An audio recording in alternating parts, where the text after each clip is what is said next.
Bonjour, j'espère que vous allez bien. Cette nouvelle vidéo de Revit va consister à vous expliquer le paramétrage des niveaux. C'est vraiment une option qui est très essentielle dans le logiciel. Je peux dire même que c'est un pion qui représente au moins 50 ou 70% du logiciel parce que les autres sont seulement des ajouts. Quand tu veux faire une porte, tu vas seulement dans la bibliothèque et tu ajoutes. Donc, dans la vidéo passée, on a parlé des unités, de l'accrochage. Donc, ça, c'est les niveaux. Donc, si tu es intéressé par tout ce que je fais, tu peux t'abonner, activer la cloche de notification pour ne pas rater les prochaines vidéos que je vais mettre en ligne. Donc, une petite précision avant de passer à l'explication du niveau, c'est que par semaine, je publie 5 vidéos. 3 vidéos qui sont en rapport avec les logiciels d'architecture et les autres vidéos pour mes autres contenus, de telle sorte que les gens qui vont venir nouvellement ou ceux qui me suivent il y a longtemps savent de quoi parle ma page. Donc, sur ce, on va passer maintenant à l'explication des niveaux. Donc, lorsque tu ouvres Revit pour la première fois, tu vas voir l'interface du logiciel qui va se présenter comme ça. Pour te rendre dans l'option des niveaux, tu dois être dans l'élément d'architecture 3D. Qui dit élément d'architecture 3D se dirige automatiquement ici. Tous ces éléments que vous voyez, c'est les éléments d'architecture 3D. Donc ici, vous allez voir juste devant niveau. Et vous voyez qu'il est verrouillé. Et juste en bas, ils vont vous donner à quoi, donc ils vont vous donner du moins les explications sur le niveau. Les niveaux sont des éléments 3D visibles uniquement dans les lieux qui croisent les étendues des niveaux. La plupart des éléments de bâtiment tels que le sol, les poutres, etc. Donc on vous donne un peu la définition du niveau. Donc aujourd'hui, on va expliquer cette option. Vous voyez que lorsque je suis ici c'est verrouillé et automatiquement, lorsque je vais passer en élévation, vous allez remarquer là, va se déverrouiller automatiquement. Donc, quelle que soit l'élévation que je vais choisir, je vais prendre sud ici. Vous voyez que automatiquement, c'est déverrouillé. Donc, une petite précision avant de paramétrer les niveaux, il faut toujours paramétrer ces unités.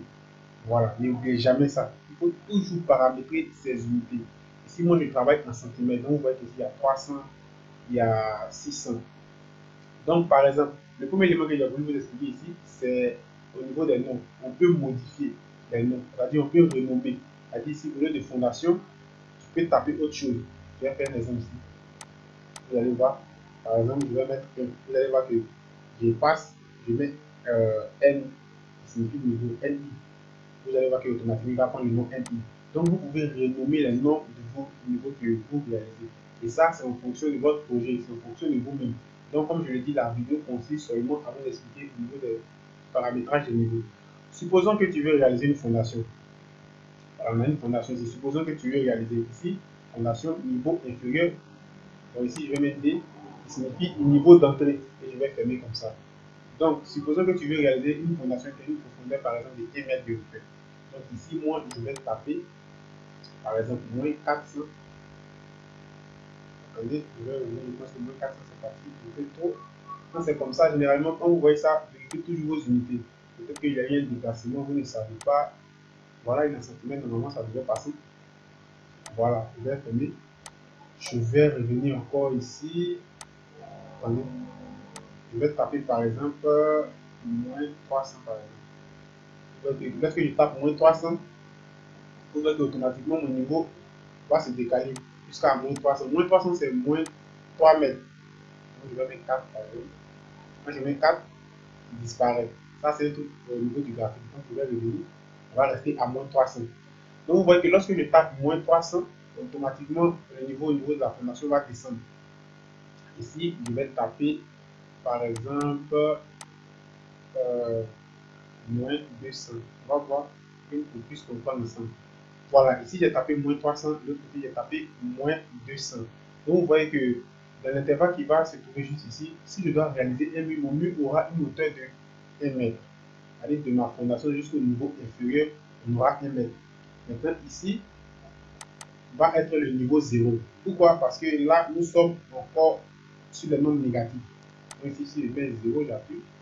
Maintenant, vous allez voir que le niveau va venir jusqu'au niveau 0. C'est-à-dire, à partir du moins 200, compter moins, on va arriver sur le sol qui va être ici au niveau 0. Parce que le nom qui est ici est positif. Voilà. Donc, vous devez comprendre cette partie-là comme ça. Maintenant, excusez, je devais mettre niveau 0. Voilà.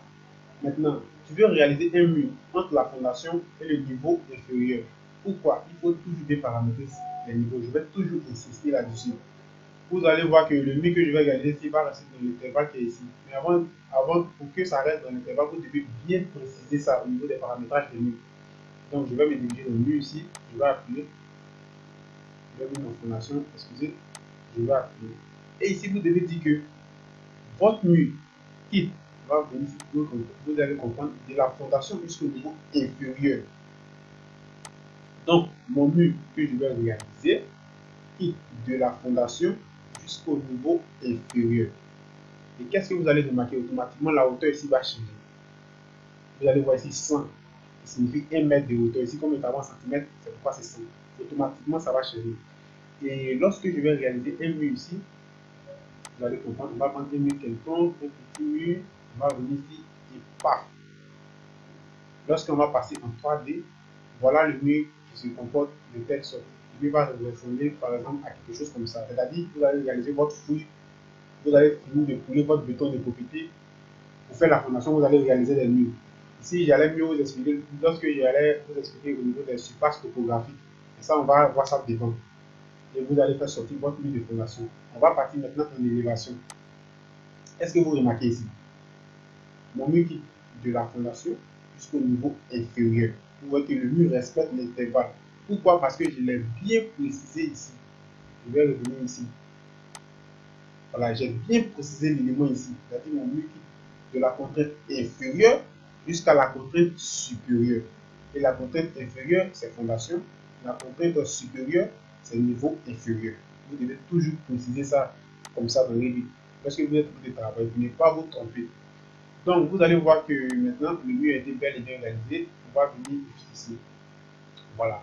Maintenant, je vais réaliser un mur qui quitte du niveau inférieur. Ici, j'ai oublié du niveau inférieur jusqu'au niveau d'entrée. Donc, tu vas venir juste ici. Je vais venir en fondation. Je vais venir juste ici. Et ici, je vais changer. Au lieu de fondation, je vais mettre inférieur. Pourquoi? Parce qu'il quitte. Excusez. Maintenant, je vais venir mettre le niveau d'entrée ici. C'est-à-dire le mur que je vais réaliser maintenant va quitter du niveau inférieur jusqu'au niveau d'entrée. Voilà, donc je vais choisir un autre mur pour faire un peu la différence. Je vais prendre par exemple celui-là. Et maintenant, je vais me diriger ici. Voilà. On va venir là.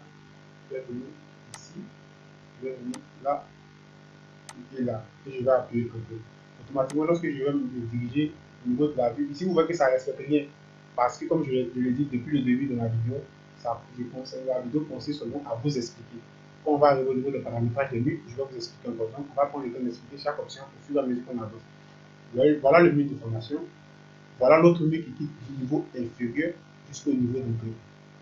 Donc, tout va dépendre de l'élément que, genre, tout va dépendre de votre paramétrage de mur. Tout va dépendre du nom que vous lui attribuez en fonction du paramétrage du niveau ici. Et quand je vais venir dans le niveau, vous voyez qu'il respecte. Ici, vous voyez qu'il est décalé, comme je l'ai dit. Je n'ai pas réalisé les paramètres juste pour vous montrer. Vous voyez que votre mur quitte du niveau inférieur jusqu'au niveau d'entrée. Donc, pour bien travailler sur Revit, il faut bien paramétrer vos niveaux. Donc, ça, c'était le premier élément. Je pense que les gens qui suivent cette vidéo ont compris. Donc, comment créer un niveau? Pour créer un niveau, c'est très simple. Vous allez voir ici, niveau. Vous appuyez dessus. Et vous allez voir automatiquement, lorsque je place ma souris, il y aura une flèche comme une croix qui va apparaître avec une distance quelconque. La distance est quelconque parce que je n'ai pas encore donné de précision à la distance que vous voyez sur l'espace de travail actuellement. Donc, imaginons que je clique ici, que je passe, je viens. Automatiquement, vous voyez que lorsque j'arrive ici, il y a une ligne qui apparaît en pointillé qui me dit que là, il y a un niveau. Il y a un niveau plus proche, à côté de lui plus proche, que tu peux t'arrêter là, c'est bien placé. Donc, j'appuie automatiquement, vous allez voir que la ligne qui est ici va respecter toutes les autres lignes qui vont être là. Maintenant, ici, je peux mettre, par exemple, je vais mettre par exemple 300. Ici, on peut l'appeler du moins niveau 1 par exemple. Ici, c'est 300 parce que ici, on est au niveau 0. Voilà, c'est un exemple. Si je vais mettre 300, automatiquement, vous allez voir que votre niveau a été créé.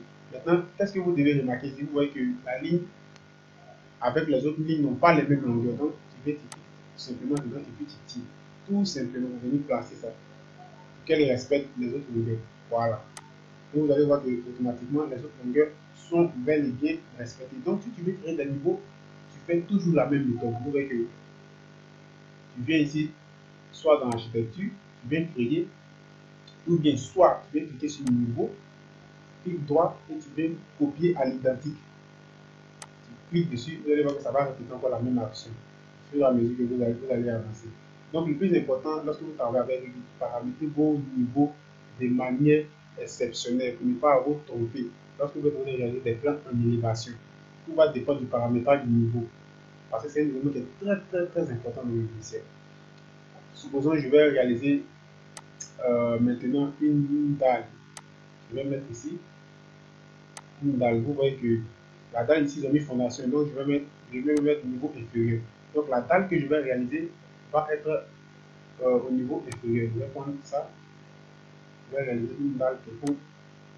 On aura aussi dans d'autres vidéos, je vais bien vous expliquer comment réaliser une dalle. Et je vais appuyer OK. Souhaitez-vous que les murs qui atteignent ce étage soient attachés à sa base? Voilà, j'appuie OK. Voilà, automatiquement, vous allez voir que la dalle a été créée. Quand je vais venir 3D, voilà où ma dalle est placée. C'est-à-dire ici, c'est la fondation. Vous pouvez comprendre. Là, du niveau inférieur jusqu'au niveau d'entrée, et vous allez voir la dalle. Voilà. Donc, comme je le dis, la vidéo consiste simplement à vous expliquer cette histoire de niveau. C'est pourquoi j'essaie de réaliser des mieux pour vous, du moins pour attirer votre attention un peu là-dessus. Dans d'autres vidéos, on voit les paramétrages de murs, les paramétrages de dalles, les paramétrages de toit, beaucoup de choses. Donc, on va avancer un peu. Comme je le dis, je ne vais pas presser les choses. Je vais prendre mon temps pour expliquer chaque élément jusqu'à ce qu'on puisse atteindre ensemble la perfection. Donc, si tu es intéressé par tout ce que je dis, tu peux t'abonner, me laisser un commentaire, activer la cloche pour ne pas rater les prochaines vidéos que je vais mettre en ligne. Sur ce, on va se dire à la prochaine vidéo. Ciao.